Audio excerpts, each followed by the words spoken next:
Selamat siang Ibu, selamat siang. Perkenalkan saya Siti Sundari, koas FKB Ustadz yang sedang belajar di kelas radiologi hari ini. Ada yang bisa saya bantu? Ini saya dapat rujukan dari biologi. Saya merasa sakit gigi di bagian rahang belakang bawah. Ya. Ini pengen di ini aja, di ronsen. Oh, di ronsen ya Ibu ya. Dengan Ibu siapa Ibu? Ibu Ani Rosma ya. Iya, alamatnya di mana Bu? Jalan Sekolah Tengah nomor 13. Tanggal lahirnya Ibu? 5 April 1990. Jadi dari surat tujuannya sudah sesuai dia datanya yang Ibu Ani ingin dilakukan pengambilan foto langsung gigi kiri bawah belakang Ibu ya, betul?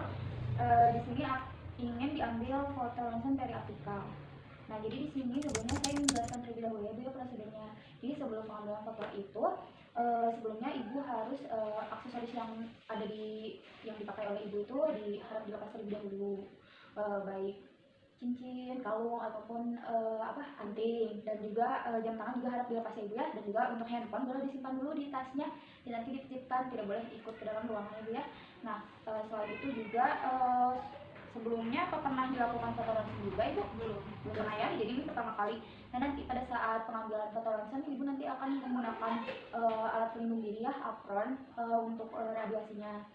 Nah kemudian juga pada saat pengambilan foto ronsen kan nanti akan ada film dengan alatnya untuk membantu pengambilan film di mulut Ibu. Nah mungkin efeknya akan agak tidak nyaman, kemudian mual dan juga pusing. Nah kalau misalkan untuk mual sendiri, Ibu boleh tarik nafas, relax aja, dan juga tarik nafasnya harus dari hidung ya, jangan dari mulut biar tidak tambah mual. Nah kemudian setelah itu juga ada pada saat pengambilan foto ronsen itu Ibu jangan dulu bergerak ya Ibu ya sampai suara alatnya berhenti. Selain itu juga Ibu boleh lihat pandangan lurus ke depan saja gitu, dan jangan dari kanan kiri terlebih dahulu. Nah kemudian untuk risikonya sendiri biasanya kan ini baru pertama kali ya Ibu ya, untuk risiko atau komplikasinya sendiri biasanya ini pada orang dengan pengambilan foto ronsen yang frekuensinya sudah sering, itu biasanya dapat menyebabkan mulut kering Bu, dan juga bisa meningkatkan risiko kanker. Nah tapi kan ini untuk frekuensi yang tinggi.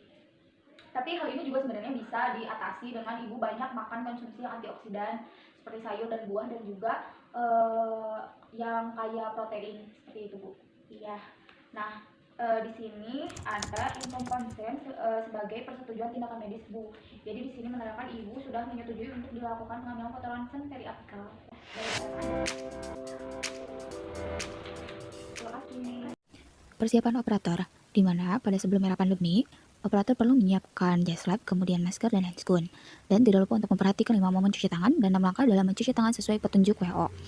Sedangkan selama masa era pandemi, perlu dilakukan regulasi dalam penggunaan alat pelindung diri, di mana untuk pengambilan gambar intraoral, operator perlu menyiapkan pelindung mata dan juga face shield, masker, sarung tangan bedah, kemudian penutup kepala, coverall, dan boots.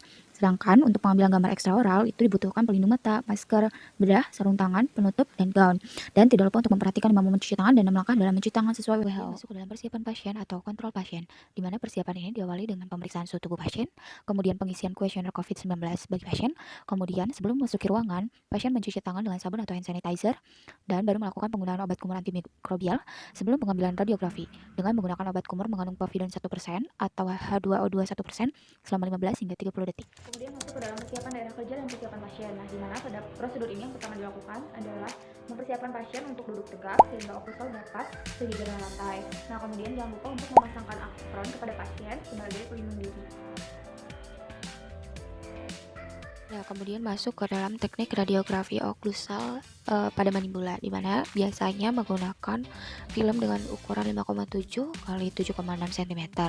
Nah, oklusal film ini dia merupakan film yang tepat untuk menangkap gambar seluruh mandibula.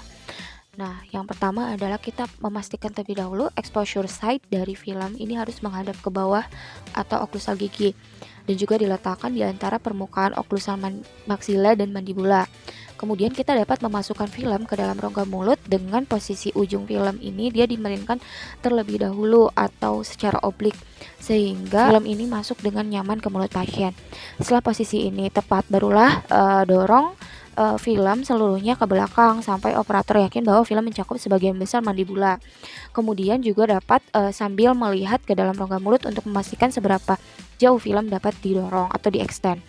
Kemudian untuk mengetahui kapan operator berhenti mendorong adalah ketika pasien mengedipkan matanya, yang artinya pasien sudah tidak nyaman karena ujung film. Kemudian baru kita meminta pasien untuk menggigit film. Nah, setelah itu, karena di sini operator membutuhkan gambaran keseluruhan mandibula, maka kita dapat menggunakan topografi oklusi dengan angulasi vertikal 90 derajat. Dengan cara kita meminta pasien untuk bersandar ke dental chair, kemudian mengadahkan wajah pasien ke atas sehingga posisi belakang kepala ini dia ke belakang. Baru kemudian kita arahkan sinar dan memastikan sinar ini dia mengarah sepanjang dengan mid sagittal plane sehingga menjamin operator akan mendapat cakupan keseluruhan regio. Nah, di sini artinya untuk mendapat cross sectional occlusal projection. Kemudian masuk ke dalam tahap film processing. Tahap film processing ini biasanya kita lakukan di ruangan khusus tanpa ada cahaya. Nah, biasanya cahayanya sendiri berasal dari safe light. Selain itu yang perlu diperhatikan adalah bagaimana cara memegang dari film dan membuka bungkus film. Nah, di mana pada saat membuka bungkus film, kita perlu berhati-hati. Nah, untuk memegangnya sendiri, kita hanya perlu memegang bagian tepi dari filmnya saja. Dan dianjurkan untuk tidak memegang bagian dalam dari film untuk menghindari dari jari yang akan menempel pada film. Yang kita masuk ke dalam tahap developing. Tahap developing ini dia merupakan tahap di mana kita memasukkan film sambil menggoyang-goyangkannya ke dalam cairan developer. Nah, biasanya kita melakukan developing ini selama 5 hingga 10 detik sampai terbentuk bayangan putih di dalam film tersebut. Nah, setelah melakukan developing, kemudian kita melakukan rinsing, yakni bilas, di mana rinsing ini bertujuan untuk membersihkan sisa-sisa developer dan biasanya dilakukan pada air yang mengalir. Nah, kemudian selanjutnya adalah kita melakukan fixing. Fixing ini adalah memasukkan film ke dalam larutan fixer sambil digoyang-goyangkan sampai terbentuk bayangan gigi dan jaringan sekitar. Biasanya untuk waktunya sendiri 2 kali waktu developing. Nah, setelah developing, maka kita melakukan washing. Washing ini merupakan tindakan di mana film dibersihkan dengan menggunakan air mengalir sampai bahan kimiawi yang sebelumnya kita gunakan menghilang dari film tersebut. Nah, setelah melakukan washing, baru kita melakukan drying. Drying ini adalah mengeringkan film dalam suhu ruangan menggunakan dryer.